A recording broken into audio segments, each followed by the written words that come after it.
Salut les gamers, bienvenue à Professeur Board Game, je m'appelle David. Aujourd'hui on continue notre série mécanique de jeu 101 avec la mécanique pousser sa chance. Dans un jeu où on trouve une mécanique de pousser sa chance, souvent on va gérer un certain risque. On va faire une action qui va nous donner soit des points ou des ressources à la fin, mais on peut décider de continuer de faire notre action tout en ayant un risque de perdre ce qu'on a gagné.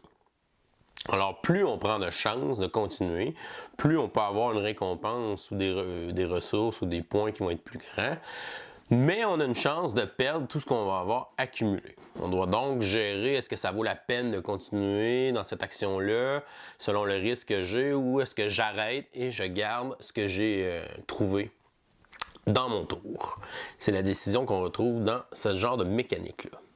C'est une mécanique qui a beaucoup de hasard. Si vous êtes quelqu'un qui n'aime pas trop le hasard dans les jeux, c'est peut-être pas une mécanique que vous allez apprécier tant que ça. Dans quel genre de jeu on peut retrouver cette mécanique-là? Souvent, la mécanique de pousser sa chance va être la mécanique principale d'un jeu. Ces jeux-là, souvent, vont être des jeux qui sont rapides, des petits fillers, qui se jouent rapidement, parce qu'on ne veut pas nécessairement jouer à un jeu où on pousse sa chance pendant 2 heures. Des fois, dans certains jeux, on va retrouver la mécanique de pousser sa chance, qui est une mécanique secondaire dans le jeu, qui va gérer juste un élément du jeu, et que ça peut devenir plus intéressant. On va commencer avec 2 exemples dans lesquels la mécanique de pousser sa chance est une mécanique secondaire. On y va premièrement avec le jeu Atlantis Rising. C'est un jeu coopératif. Dans ce jeu-là, c'est un jeu de placement d'ouvriers aussi. Vous pouvez placer vos ouvriers à tour de rôle sur le plateau pour aller chercher des ressources, pour essayer de fabriquer les pièces d'un moteur qui va permettre à l'île d'Atlantis de décoller dans les airs et éviter de couler. À chaque tour de jeu, il y a des tuiles qui vont couler, donc l'eau va monter, on va tourner ces tuiles de côté et elles ne seront plus disponibles. Donc, vous placez vos ouvriers, vous pouvez les décider de les placer le plus bas possible. Ces tuiles-là sont plus efficaces. Les actions sont meilleures, vont vous donner plus de ressources ou vous allez avoir des ressources plus facilement. Vous avez donc à décider si vous mettez vos ouvriers à ces endroits-là, mais vous avez une chance que l'eau monte et que cette tuile-là soit retournée et votre ouvrier va perdre son tour à ce moment-là. Il faut alors gérer, est-ce que ça vaut la peine d'aller en bas ou est-ce que je peux faire la même action un peu plus haut avec un petit peu moins de risque. C'est l'élément pousser ta chance dans Atlantis Rising. Juste à côté, on a le jeu Ninjato. Dans ce jeu-là, vous êtes un ninja qui essaie d'aller voler des trésors dans les différentes familles de nobles. Les familles de nobles ont à leur emploi des samouraïs qui gardent les trésors. Quand vous décidez d'aller voler des trésors dans une maison, vous allez décider si vous le faites de la façon agressive, si vous allez attaquer les gardes samouraïs. À ce moment-là, vous allez devoir jouer des cartes qui sont hautes. Ou vous pouvez décider d'y aller furtivement. Vous allez dans les ombres sans que le samouraï vous voie. À ce moment-là, vous allez devoir jouer des cartes qui sont plus petites que la valeur du garde. Une fois que vous avez vaincu le premier garde, vous gagnez le premier trésor. Par contre, vous pouvez continuer votre tour en essayant de voler le deuxième trésor, tant qu'à être dans la maison.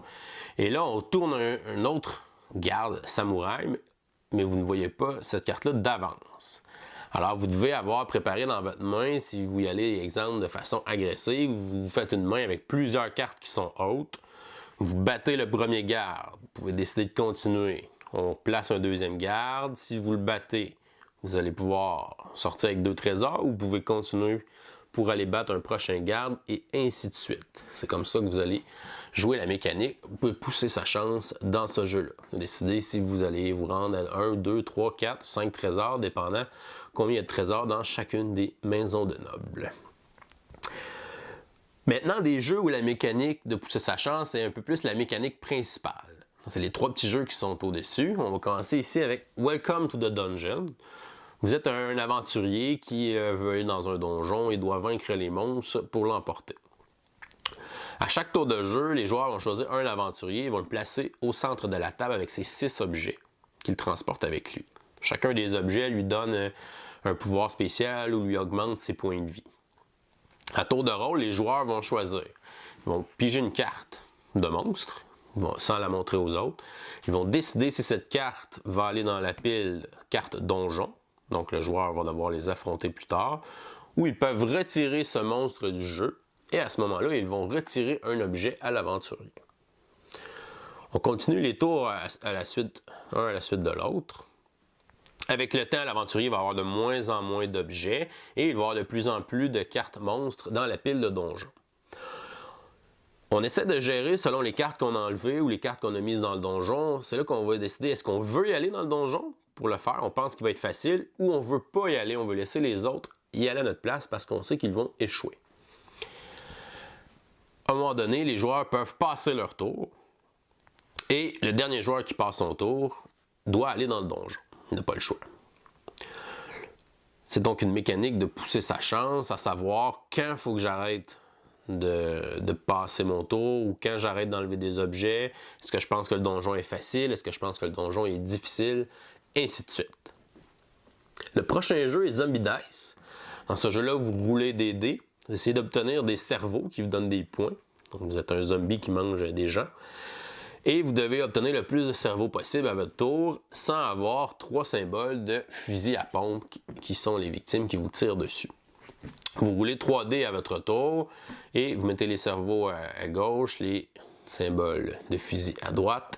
Et après ça, vous décidez si vous continuez ou vous arrêtez. Si vous arrêtez, vous marquez le nombre de points que vous avez obtenus de cerveaux. Si vous continuez, vous allez piger des nouveaux dés et vous allez continuer votre tour comme ça. Un joueur pourrait donc se rendre à 7, 8, 9, 10 cerveaux dans son tour si jamais il est chanceux. C'est une mécanique de pousser sa chance.